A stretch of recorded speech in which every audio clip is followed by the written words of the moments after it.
I'm Greg Satell, author of Mapping Innovation. We like to think that success always breeds more success, but often it breeds failure. To understand why, let's look at the story of Chester Carlson. Carlson was the prototypical inventor, mixing chemicals in his kitchen sink until his wife got tired of the explosions he kept creating and sent him to work in an apartment her mother owned. He kept at it for 10 years before he finally got a working prototype for his invention. Carlson then tried to sell it to the great companies of the day, like IBM, Kodak, and General Electric. But none were interested. It just seemed too expensive to be practical. Then Carlson teamed up with Joe Wilson at the Haywood Corporation, and everything changed. Wilson had an inspired idea to innovate the business model. If people weren't willing to buy the machines, maybe they would lease them. He had a hunch that once customers had the product, they would use it much more than people thought they would. It was around this time that he also changed the company's name to Xerox.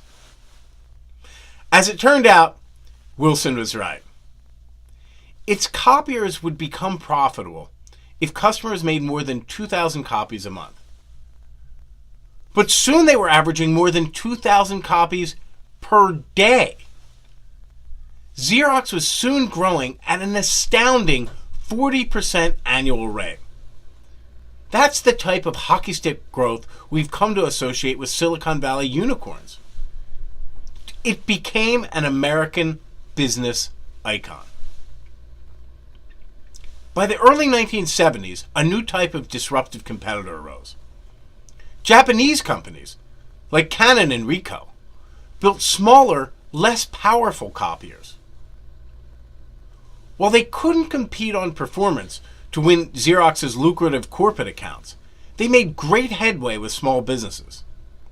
Then, as their products improved, large enterprises, Xerox key customers, began to see the virtues of having smaller, simpler copiers in each office rather than a large one to service the entire company. To meet the threat, Xerox would have to undermine the same business model that had made it successful in the first place. That's how success leads to failure. When we hit on a model that works, we hone and optimize it to leverage market conditions. When those market conditions change, we find ourselves vulnerable. The only way out of this trap is to always explore and experiment. Every business model fails eventually. Those that survive in the long term are always looking to build a new one to replace it.